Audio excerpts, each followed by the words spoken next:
और एक important video में आपका स्वागत करूंगा। यहाँ पे आज हम करने वाले हैं एडवोकेट जनरल। और यहाँ से डेफिनेटली सवाल आते हैं किसी भी एग्जाम में। यदि आप तैयारी कर रहे हैं सीजीएल की, चाहे आप तैयारी कर रहे हैं जेएसएससी जेई की, सिपाही की, या किसी भी एग्जाम की एसएससी की तैयारी कर रहे हैं, तो यहाँ से सवाल बनते ही बनते हैं। तो चलिए स्टार्ट करते हैं। और इंडियन पॉलिटी की पूरी प्लेलिस्ट आपको डिस्क्रिप्शन में मिल जाएगी।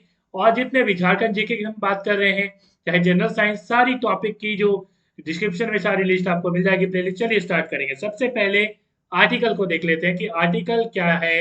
हम जब बात कर रहे हैं महाधिवक्ता की, एडवोकेट जनरल की, ठीक है, तो आर्टिकल की हम बात करें तो 165 आर्टिकल, जिसमें कहा गया है कि प्रत्येक राज्य में एक एडवोकेट जनरल होगा। क्या होता है ये हम लोग आगे बात करेंगे। उसके बाद हम लोग बात करें आर्टिकल 177। क्या लिखा गया है इसमें? इसमें ये बातें लिखी गई है कि मान लीजिए जैसे हम झारखंड की बात करें, ठीक है, तो यहाँ पे विधानसभा होता है, राइट, विधानसभा। और कहीं कहीं कुछ स्टेट में विधानसभा भी होता है, विधान परिषद भी होता है, जैसे बिहार में, ठीक है। तो एडवोकेट जनरल को ये पावर है आर्टिकल 177 के तहत कि इसमें विधानसभा या विधान परिषद में वो जाकर क्या कर सकता है, सम्मिलित हो सकता है, ठीक है। मगर वोटिंग राइट्स उसे नहीं होता, वो वोट नहीं दे सकता। तो ये जो है, इसमें आर्टिकल 177 के तहत महाधिवक्ता के पास ये अधिकार होता है। आगे हम लोग बात करें पावर की, तो power, privilege and immunities of advocate general जो है वो आर्टिकल 194 के तहत है, ठीक है। तो ये सारी शक्तियां, बहुत सारी शक्तियां आपको इसमें देखने को मिल जाएंगी। तो ये काफी इंपॉर्टेंट है। चलिए आगे हम लोग देख लेते हैं क्या होता है एडवोकेट जनरल। देखिए एडवोकेट जनरल क्या होता है ना, कि एक सरकार का वकील हो गया। जैसे हम लोग वकील रखते हैं ना, कि कभी मान लीजिए कोर्ट में कोई केस हो जाता है तो वकील रखते हैं, उसी प्रकार से सरकार के ऊपर कई सारे केसेस होते हैं। जैसे नियोजन नीति की हम बात करें झारखंड में, तो केस चल रहा है, तो इस तरह के कई सारे केसेस सरकार के ऊपर चल रहे होते हैं।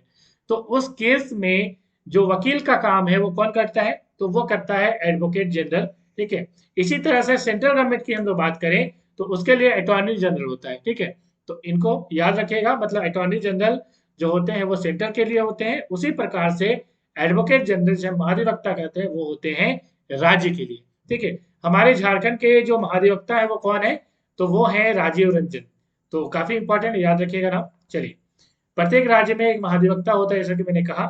चलिए आगे नियुक्ति की हम लोग बात करें तो नियुक्ति कैसे होती है। नियुक्ति की बात करें तो he is appointed by governor of the state, मतलब राज्यपाल उसकी नियुक्ति करेंगे, ठीक है। और प्लेजर ऑफ गवर्नर, ये टर्म यहाँ पे लिखा गया है, ठीक है, और इसको कहते हैं हिंदी में राज्यपाल के प्रसाद पर्यंत। मतलब कि एक जो महाधिवक्ता है वो कितने दिनों तक रहता है, उनका कार्यकाल क्या होता है, तो ये गवर्नर के प्लेजर के अकॉर्डिंग होता है। मतलब गवर्नर जब तक चाहे, कल ज्वाइन करवा के परसों जो है हटा दे, ऐसा हो सकता है, ठीक है। तो गवर्नर के प्रसाद पर्यंत होता है। बेसिकली क्या होता है कि मान लीजिए 5 साल की सरकार बनती है, मान लीजिए 5 साल की बनती है, कई बार तो झारखंड में आपने देखा कि 5 साल के पहले भी डूब जाती है, ठीक है, टूट जाती है। मगर मान लीजिए 5 साल की यदि बनी, तो जनरली क्या होता है, 5 साल में एक महाधिवक्ता जो है ये अपॉइंट करती है, ठीक है। और डेफिन होता ये है कि जब सरकार चली गई, ठीक है, मतलब विधानसभा में बहुमत जब खत्म हो जाएगा किसी पार्टी का, तो सरकार खत्म हो जाएगी, तो उस कंडीशन में एडवोकेट जनरल भी जो है मतलब कि ये हो जाता है, ठीक है। तो ये चीजें याद रखिएगा। तो प्लेजर ऑफ गवर्नर काफी इंपॉर्टेंट टर्म है, इसको हमेशा याद रखिएगा। चलिए आगे हम बात करेंगे एलिजिबिलिटी की। क्या योग्यताएं हैं एक महाधिवक्ता बनने के लिए, कौन बन सकता है? क्या आप बन सकते हैं या मैं बन सकता हूं? नहीं।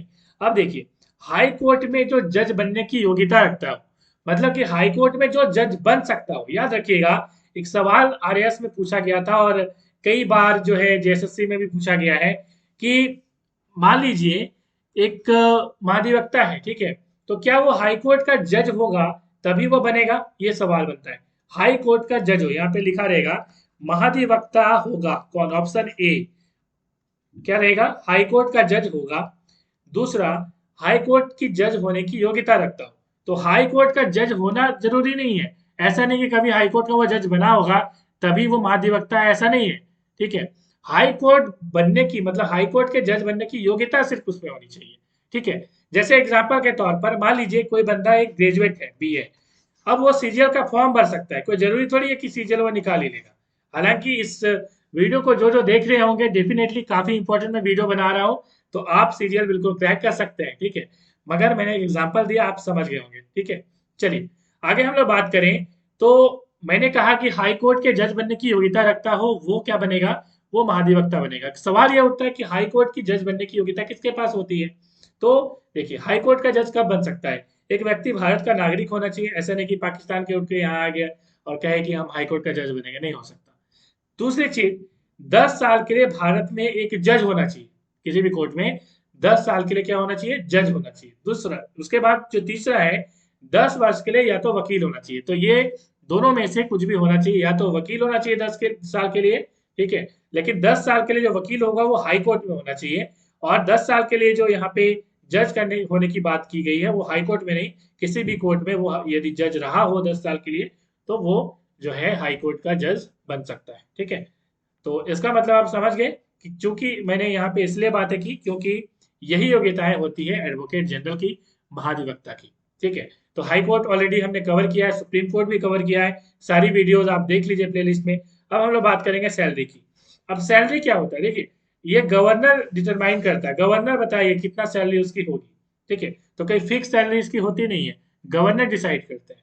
दूसरी चीज नोट करनी है एक बात आपको, he has the right to speak and take to, ये हमने बताया कि आर्टिकल 177 के तहत क्या होता है कि वो बातें रखने का अधिकार, मतलब अपना वक्तव्य रख सकता है। कहाँ पे?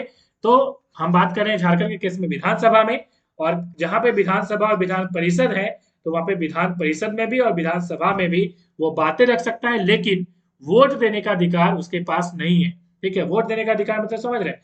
मान लीजिए कोई बिल पास हुआ, कोई बिल जो है रखा गया है, तो इसमें वोटिंग देने का काम होता है, तो उस कंडीशन में ये महाधिवक्ता वोट नहीं कर सकते। तो इसको मतलब ध्यान रखिएगा। और विधानसभा विधान परिषद जो मैं कह रहा हूँ, आप इसका कंपैरिजन कर सकते हैं यदि आप नहीं समझ रहे हैं।